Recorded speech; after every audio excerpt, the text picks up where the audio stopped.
그는 먼저 질문하지 않는다. 질문은 언제나 사람을 긴장하게 만들고 스스로를 변명하게 만들기 때문이다. 대신 그는 조용히 한 장면을 떠올리게 한다. 누구에게나 익숙하지만 아무도 오래 바라보지 않는 장면이다. 하루가 끝난 밤, 불은 꺼졌는데 마음은 여전히 켜져 있고 몸은 침대에 누워 있는데 생각은 쉬지 못하는 시간. 오늘 하루를 돌아보면 특별히 큰일이 있었던 것도 아닌데 이상하게 가슴 한쪽이 무겁고 내일을 생각하면 이유 없이 숨이 막히는 순간이다. 삶이 어디로 가고 있는지, 내가 지금 제대로 걷고 있는지 누구도 명확하게 말해주지 않는 밤이다. 그런 밤에는 기도가 쉽게 나오지 않는다. 입술은 움직이려 하는데 말이 이어지지 않고 이미 알고 있는 말들만 맴돌 뿐이다. 주님, 감사합니다라는 말조차 마음에서 나오지 않고 기도는 어느새 형식이 된다. 말씀 역시 마찬가지다. 너무 오래 들어왔고 너무 자주 읽었기에 오히려 가슴을 스치지 못한다. 귀에는 익숙하지만 마음에는 닿지 않는 순간, 사람은 말씀 앞에서도 혼자가 된다. 그는 바로 그 순간을 떠올리게 한다. 아무도 보지 않는 밤, 아무에게도 말하지 못한 불안이 조용히 고개를 드는 그 시간 말이다. 그때 그는 시편 23편을 꺼내 든다. 화려한 구절도 아니고 강한 명령도 아니다. 이 시편은 새롭지 않다. 오히려 너무 익숙하다. 장례 미사에서, 슬픔 속에서 누군가를 떠나보낼 때마다 늘 들려왔던 말씀이다. 위로가 필요할 때 누군가의 등을 토닥이듯 읽어주던 시편이기도 하다. 그래서 사람들은 이 말씀을 이미 다 안다고 생각한다. 처음부터 끝까지 외울 수도 있고 어느 구절이 나오는지 눈을 감고도 떠올릴 수 있다. 그러나 그는 말한다. 이 시편은 알고 있다고 해서 끝나는 말씀이 아니라고. 이해했다고 생각하는 순간 오히려 가장 멀어질 수 있는 말씀이라고. 그는 이 시편을 설명하려 들지 않는다. 배경을 분석하지도 않고 히브리어 원문을 풀어내지도 않는다. 대신 한 가지를 강조한다. 이 시편은 읽는 말씀이 아니라 함께 살아야 하는 말씀이라는 것이다. 하루를 같이 보내고 밤을 같이 건너고 마음이 흔들릴 때마다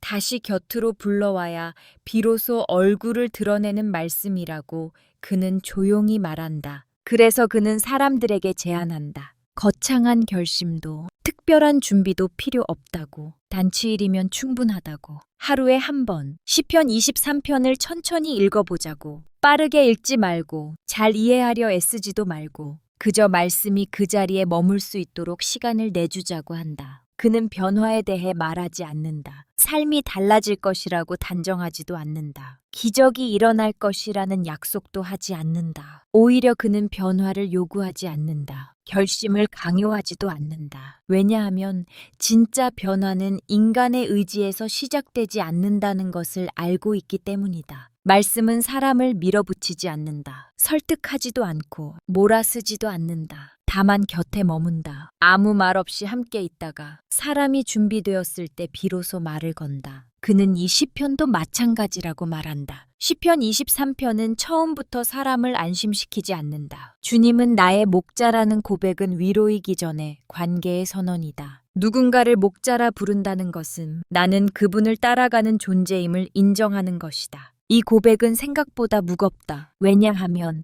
우리는 대부분 스스로 길을 정하고 싶어 하기 때문이다. 자신의 삶을 누군가에게 맡기기보다는 최소한 내가 주도하고 있다고 믿고 싶어 한다. 그러나 그는 말한다. 이 시편은 그 믿음을 조용히 내려놓게 만든다고. 하루 이틀 읽을 때는 잘 느껴지지 않지만 며칠을 함께 읽다 보면 어느 순간 마음속에서 질문이 바뀌기 시작한다고. 나는 왜 이렇게 불안한가? 라는 질문 대신 나는 지금 누구의 손에 나를 맡기고 있는가? 라는 질문이 떠오른다는 것이다. 그는 이 변화가 아주 작고 조용하게 일어난다고 말한다. 겉으로 보기에는 아무 일도 일어나지 않은 것처럼 보이지만 마음 깊은 곳에서는 이미 방향이 조금씩 틀어지고 있다고. 사람은 보통 문제를 해결해야 평안을 얻는다고 생각한다. 상황이 바뀌어야 마음이 쉬어진다고 믿는다. 그러나 시편 23편은 그 순서를 바꾼다. 상황이 그대로일지라도 마음이 먼저 안정을 찾을 수 있다고 말한다. 그 안정을 가능하게 하는 것이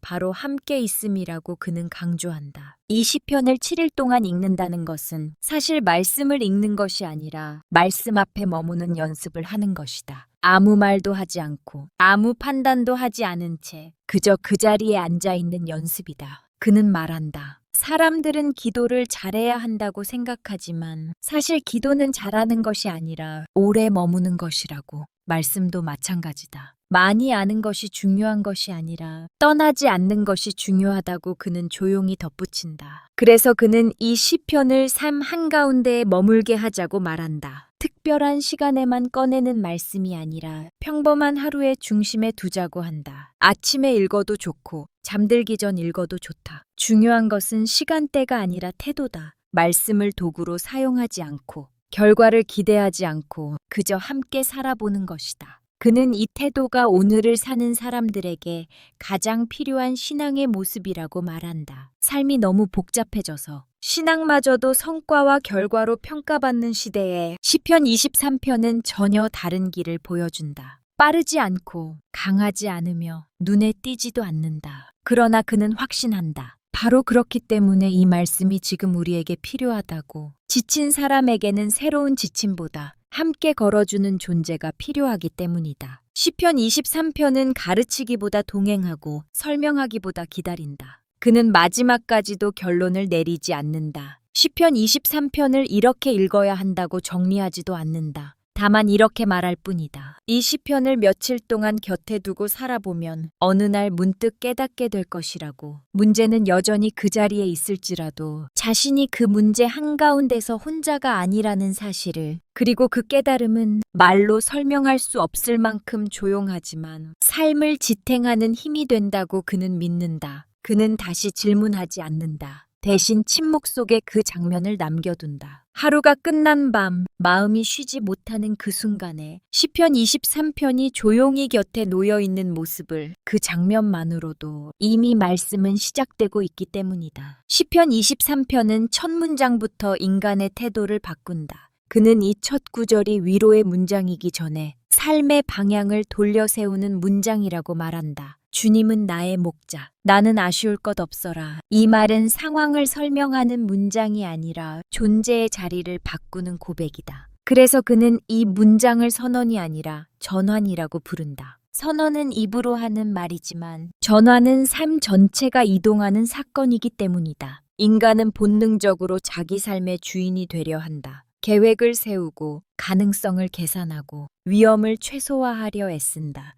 불확실성을 견디기 어려워하며 모든 것을 예측 가능한 틀 안에 두려 한다. 그는 이 태도가 나쁘다고 말하지 않는다. 오히려 그것은 인간이 책임 있게 살아가려는 자연스러운 모습이라고 말한다. 문제는 그 책임이 어느 순간 통제로 바뀔 때 생긴다. 계획이 목적이 되고 대비가 신앙을 대신하며 통제가 안전의 유일한 근거가 되는 순간 인간은 점점 더 불안해진다. 왜냐하면 삶에는 통제할 수 없는 영역이 반드시 남아있기 때문이다. 그는 말한다. 시편 23편의 첫 문장은 바로 그 지점에서 사람을 멈추게 한다고. 주님은 나의 목자라는 고백은 내가 더 이상 모든 것을 쥐고 있지 않아도 된다는 허락과 같다고. 목자가 있다는 말은 나는 양이라는 뜻이다. 이 말은 인간의 자존심을 건드린다. 양은 길을 스스로 정하지 못하고 앞날을 알지 못하며 목자의 인도를 필요로 하는 존재이기 때문이다. 그래서 이 고백은 쉽게 나오지 않는다. 특히 스스로 강하다고 믿어온 사람일수록, 책임을 많이 짊어져온 사람일수록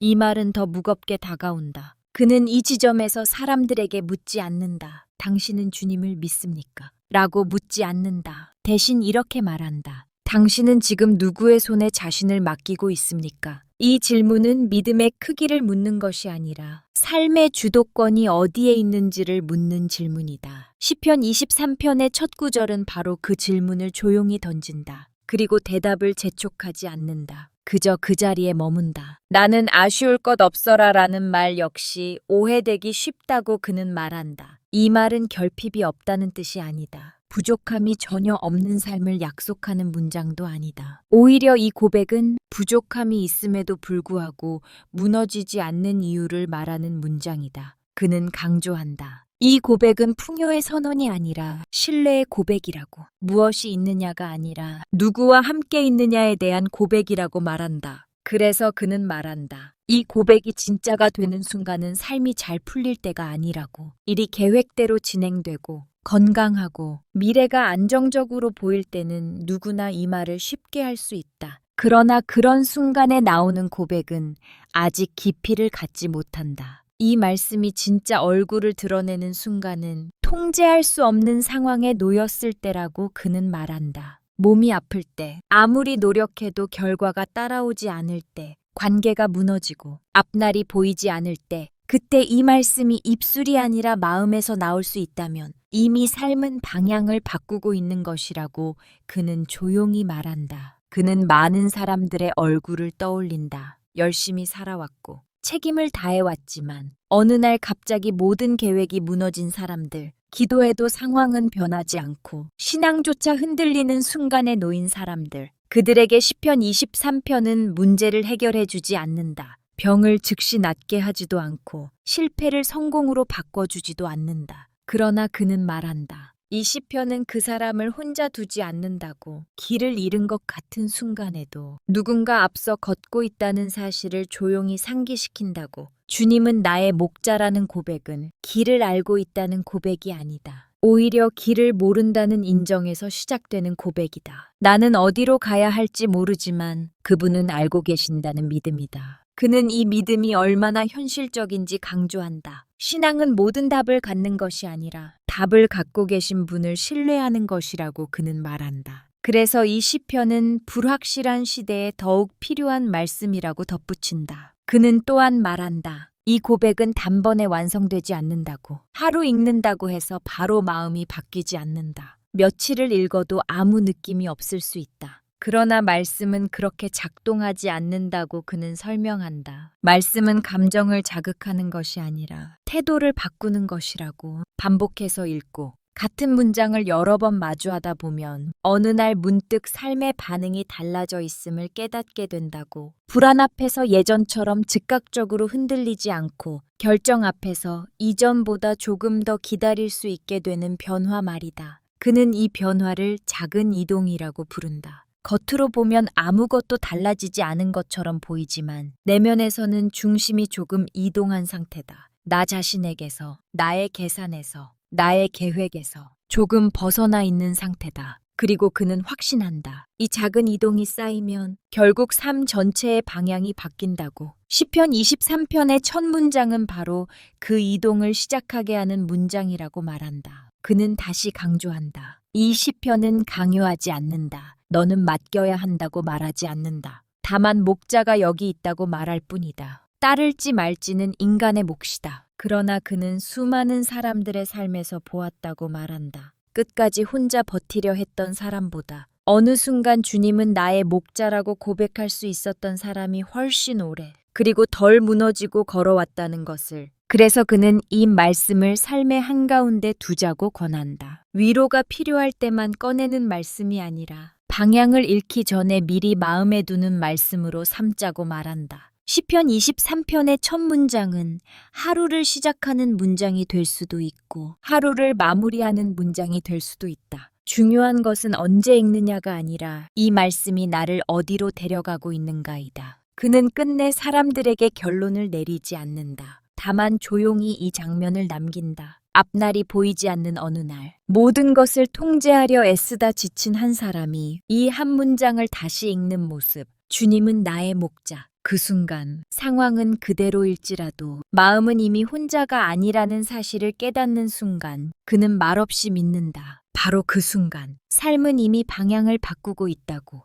그는 이어서 푸른 풀밭과 쉴 만한 물가를 말한다. 그러나 그 장면을 설명하는 그의 목소리는 결코 낭만적이지 않다. 많은 이들이 이 구절을 평온하고 아름다운 이미지로만 받아들이지만 그는 곧 덧붙인다. 이 장면은 열심히 달려온 사람에게 주어지는 보상이 아니라고. 충분히 애썼으니 이제 쉬라는 의미도 아니라고. 오히려 이 장면은 멈추지 못하는 사람에게 주어지는 초대라고 그는 말한다. 쉼을 잃어버린 시대를 사는 인간에게 하느님이 먼저 건네시는 조용한 손짓이라고 말한다. 현대인은 쉬지 못한다. 그는 이 사실을 단호하게 말한다. 사람들은 하루 종일 바쁘게 움직이지만 정작 쉬고 있느냐는 질문에는 쉽게 대답하지 못한다. 몸은 의자에 앉아 있고 눈은 화면을 바라보고 있지만 마음은 늘 다음 일을 향해 긴장해 있다. 쉬는 시간마저도 생산적으로 보내야 한다는 압박 속에서 인간은 쉼조차 과제로 만들어버렸다. 그는 말한다. 이렇게 쌓인 피로는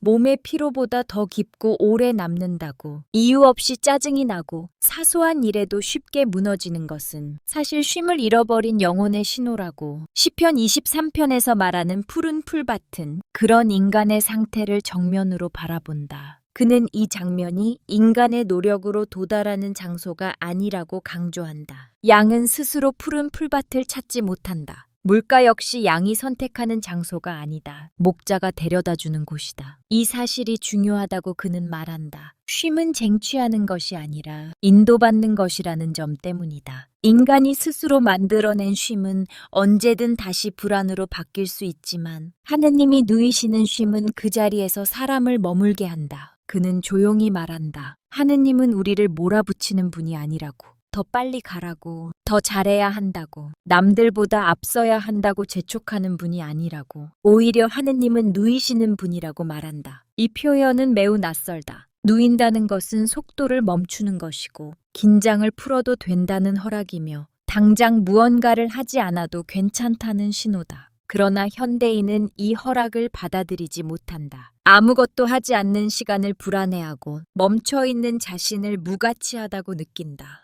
그는 말한다. 그래서 이 시편의 장면은 위로이기 전에 도전이라고. 쉼을 거부해온 인간의 태도를 정면으로 마주하게 하기 때문이다. 그는 많은 이들의 삶을 떠올린다. 쉬고 싶다고 말하지만 실제로는 쉬는 법을 잊어버린 사람들, 휴가를 가도 마음이 따라가지 못하고 잠자리에 누워서도 내일의 걱정을 놓지 못하는 사람들, 그런 이들에게 푸른 풀밭은 너무 멀게 느껴진다. 그러나 그는 말한다. 이 시편은 그 거리를 문제 삼지 않는다고. 다만 멈추어 누울 수 있느냐를 묻는다고. 양이 푸른 풀밭에 도착했다고 해서 곧바로 누울 수 있는 것은 아니듯 인간도 쉼의 자리 앞에서 오랜 시간 망설일 수 있다고 그는 말한다. 이 시편을 7일 동안 읽다 보면 어느 날 문득 자신이 얼마나 쉼 없이 자신을 몰아세워 왔는지를 깨닫게 된다고 그는 말한다. 그것은 갑작스러운 통찰이 아니라 아주 작은 자각으로 찾아온다. 평소 같으면 그냥 넘겼을 피로가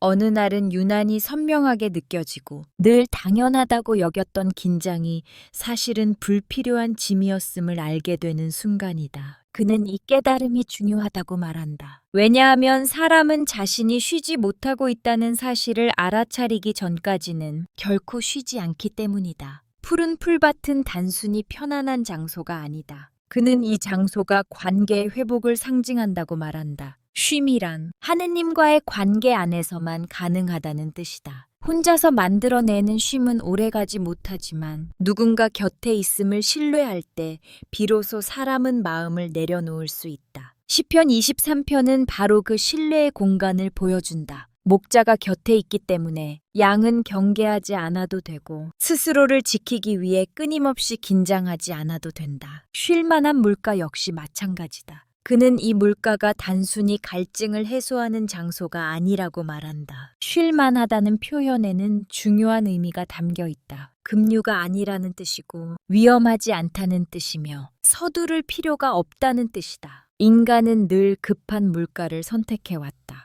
더 빨리 채워야 하고 더 많이 얻어야 한다는 조급함 속에서 스스로를 위험한 흐름 속에 밀어넣어 왔다. 그러나 이 시편은 다른 물가를 보여준다. 느리게 다가가도 괜찮고 잠시 머물러도 괜찮은 물가다. 그는 말한다. 이 장면 앞에서 말씀은 말없이 묻는다고. 소리를 높이지도 않고 대답을 강요하지도 않는다. 다만 조용히 묻는다. 지금 너는 정말 쉬고 있느냐? 이 질문은 겉으로 드러난 삶의 모습이 아니라 마음의 상태를 향해 던져진다. 바쁘지 않다고 해서 쉬고 있는 것이 아니고 아무것도 하지 않는다고 해서 쉼에 들어간 것도 아니라는 사실을 이 질문은 드러낸다. 그는 이 질문이 불편할 수 있다고 인정한다. 쉼에 대해 묻는 질문은 지금까지의 삶의 방식을 돌아보게 만들기 때문이다. 그러나 그는 말한다. 이 불편함이 바로 은총의 시작이라고. 말씀은 사람을 즉시 편안하게 만들지 않는다.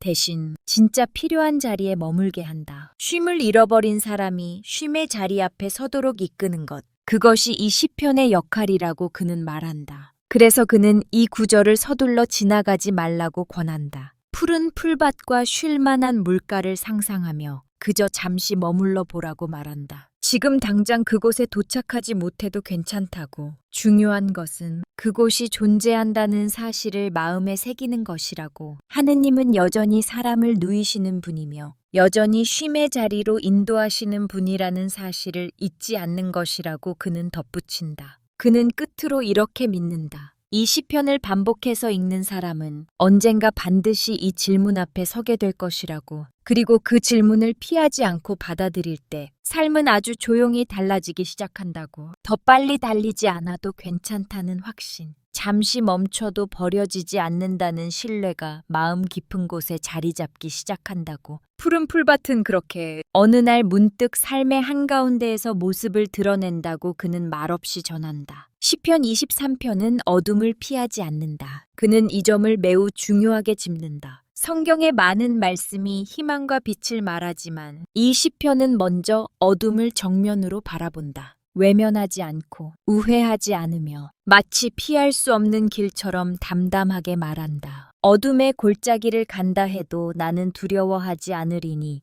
이 문장은 위로의 말이기 전에 삶의 현실을 있는 그대로 받아들이는 고백이라고 그는 말한다. 어둠은 없다고 부정하지 않고 고통은 사라질 것이라고 쉽게 말하지 않는다. 오히려 어둠을 통과하는 삶이 인간의 삶임을 인정하는 문장이라고 그는 설명한다. 그는 강조한다. 이 고백은 어둠이 없다는 뜻이 아니라고. 믿음이 깊어지면 고통이 사라진다는 말도 아니라고. 많은 사람들이 신앙을 오해하는 지점이 바로 여기에 있다고 그는 말한다. 신앙이란 고통을 제거하는 힘이 아니라 고통 속에서도 무너지지 않게 하는 힘이라고. 시편 23편은 고난의 존재를 지우지 않는다. 대신 그 한가운데서 사람이 어떻게 서 있어야 하는지를 보여준다. 그래서 이 말씀은 현실을 모르는 사람의 말이 아니라 어둠을 이미 통과해본 사람의 고백처럼 들린다고 그는 말한다. 어둠의 골짜기는 누구에게나 있다. 그는 이 어둠이 꼭 극적인 사건일 필요는 없다고 말한다. 큰 사고나 병만이 아니라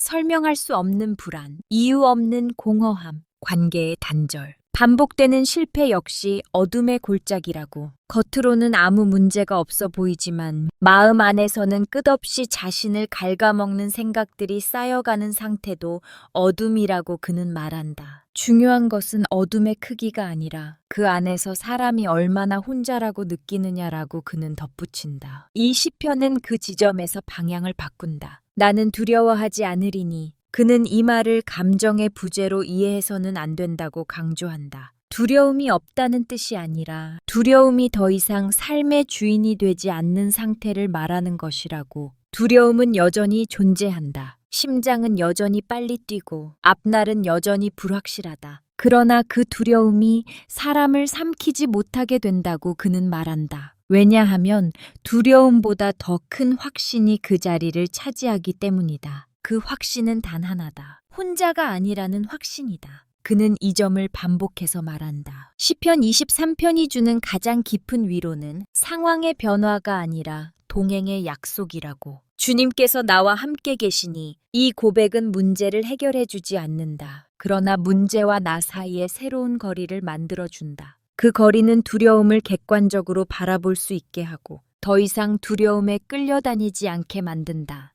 그는 말한다. 혼자라고 느끼는 순간 두려움은 걷잡을 수 없이 커진다고. 사람은 고통보다 고독에 더 쉽게 무너진다고. 어둠의 골짜기에서 가장 힘든 것은 상황 자체보다 그 길을 혼자 걷고 있다는 느낌이다. 그러나 이 시편은 그 길에 다른 발걸음이 함께하고 있음을 조용히 알려준다. 말없이 곁에 서 계시는 존재, 설명하지 않아도 되는 동행. 바로 그것이 두려움의 성격을 바꾼다고 그는 말한다. 그는 이 말씀을 7일 동안 읽는 사람의 모습을 떠올린다. 처음 며칠은 아무 변화도 느끼지 못한다. 여전히 문제는 해결되지 않았고 상황은 그대로다. 그러나 7일째쯤 어느 순간 문득 깨닫게 된다고 그는 말한다. 문제가 해결되지는 않았지만 자신이 그 문제에 끌려다니고 있지는 않다는 사실을 아침에 눈을 뜨면 여전히 걱정이 떠오르지만 그 걱정이 하루를 지배하지는 않는 상태. 불안은 있지만 불안 때문에 아무것도 하지 못하지는 않는 상태. 바로 그 변화가 이 시편이 만들어내는 변화라고 그는 설명한다. 그는 이 변화를 매우 중요하게 여긴다. 왜냐하면 삶은 대부분 문제가 완전히 해결되기 전에도 계속되기 때문이다. 완벽한 조건이 갖춰질 때까지 기다릴 수 없는 것이 인간의 삶이다. 그래서 신앙은 문제의 끝을 기다리는 것이 아니라 문제 한가운데서 살아가는 힘을 주는 것이라고 그는 말한다. 시편 23편은 바로 그 힘을 조용히 길러준다. 눈에 띄지 않게. 그러나 확실하게 어둠의 골짜기를 지나면서 사람은 자신이 얼마나 많은 것을 두려워하며 살아왔는지를 알게 된다. 그는 이 깨달음이 때로는 아프다고 말한다. 두려움이 삶의 많은 결정을 지배해 왔음을 인정하는 것은 쉽지 않기 때문이다. 그러나 그는 말한다. 이 인정이야말로 자유로 가는 첫걸음이라고. 두려움을 부정하지 않고 숨기지 않고 있는 그대로 바라볼 때 사람은 비로소 두려움보다 더 큰 것을 붙잡을 수 있다고. 그는 또한 말한다. 이 시편은 용기를 요구하지 않는다고. 두려움을 이겨내라고 말하지도 않는다. 다만 두려움 속에 머무는 방식이 달라질 수 있음을 보여줄 뿐이다. 혼자서 버티는 방식이 아니라 누군가와 함께 서 있는 방식으로 말이다. 이 전환이 이루어질 때 어둠은 더 이상 사람을 압도하지 못한다. 여전히 어둡지만 길을 잃지 않는 어둠이 된다. 그는 마지막으로 이렇게 믿는다. 시편 23편을 통해 사람이 얻는 가장 큰 은총은 삶이 쉬워지는 것이 아니라 삶을 견딜 수 있게 되는 것이라고. 어둠의 골짜기는 사라지지 않을지라도 그 골짜기를 지나가는 발걸음은 더 이상 혼자가 아니다. 그리고 그 사실 하나만으로도 두려움은 전과 같은 힘을 갖지 못한다. 그래서 그는 이 구절을 조용히 마음에 남긴다. 어둠의 골짜기를 간다 해도 이 말은 언젠가 끝날 고통에 대한 약속이 아니라 지금 이 순간에도 유효한 동행의 선언이다. 그는 말없이 전한다. 바로 이 확신이 시편 23편을 끝까지 붙들게 하는 힘이라고. 그는 결론을 서두르지 않는다. 마치 말을 멈추는 법을 알고 있는 사람처럼 마지막에 다다를수록 오히려 속도를 늦춘다. 많은 이들이 이 지점에서 무엇인가 분명한 약속을 기대하지만 그는 그렇게 하지 않는다. 기적을 약속하지도 않고 눈에 띄는 변화를 나열하지도 않는다. 왜냐하면 시편 23편이 말하고자 하는 변화는 설명으로 증명할 수 있는 종류가 아니기 때문이다. 이 말씀은 결과를 보여주기보다 과정을 남긴다. 드라마처럼 삶을 뒤집지 않고 조용히 방향을 조금씩 바꾼다. 그는 이렇게 정리한다. 7일 동안 시편 23편을 같은 자리에서 읽은 사람은 겉으로 보기에는 아무 일도 일어나지 않은 것처럼 보일 수 있다고. 여전히 문제는 그 자리에 있고 상황은 쉽게 달라지지 않으며 삶은 이전과 같은 리듬으로 흘러간다. 그러나 그는 말한다. 그 사람의 태도는 이미 조금 달라져 있다고. 아주 미세하지만 분명하게 다른 방향을 향하고 있다고. 불안 앞에서 이전처럼 즉각적으로 흔들리지 않고 결정 앞에서 예전보다 조금 더 기다릴 수 있으며 혼자라는 생각에서 한 걸음 멀어져 있다고. 이 변화는 말로 설명하기 어렵다. 스스로도 정확히 언제부터 달라졌는지 알지 못한다. 다만 어느 날 문득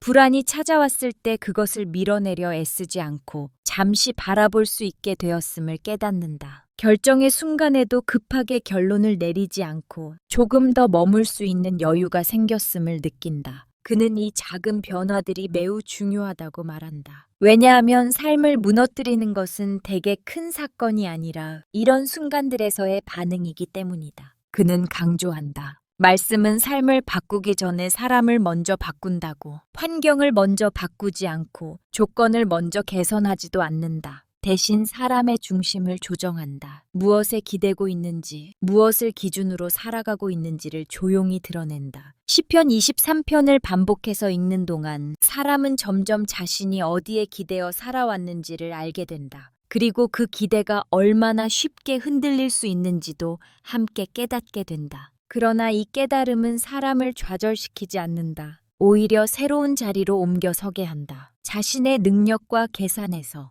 관계와 성과에서, 조금씩 벗어나게 한다. 그리고 그 자리에 동행이라는 단어가 자리 잡는다. 혼자가 아니라는 인식, 누군가 함께 걷고 있다는 확신은 삶의 무게를 완전히 없애지는 않지만 그 무게를 감당할 수 있게 만든다. 그는 이것이 신앙의 본질에 가깝다고 말한다. 7일이라는 시간은 짧아 보이지만 같은 말씀을 같은 자리에서 반복해서 읽는 경험은 결코 가볍지 않다. 그 반복은 사람의 마음에 질문을 남긴다. 나는 왜 이렇게 바쁘게 살아왔는가? 나는 무엇을 그렇게 붙잡고 있었는가? 나는 정말로 쉬고 있었는가? 나는 누구와 함께 이 길을 걷고 있는가? 이 질문들은 소리 높여 던져지지 않는다. 오히려 침묵 속에서 천천히 떠오른다. 그래서 사람은 방어하지 않고 변명하지 않으며 그 질문 앞에 머물 수 있게 된다. 그는 말한다. 이 머물미 바로 변화의 시작이라고. 사람은 흔히 결심해야 변한다고 생각하지만 실제로는 오래 머물 때 변한다고. 말씀 앞에 머물고 자신의 마음 앞에 머물고 하느님의 침묵 앞에 머물 때 비로소 이전과 다른 선택이 가능해진다고 그는 말한다. 시편 23편은 바로 그 머물물 허락하는 말씀이다. 그는 마지막에 이르러서도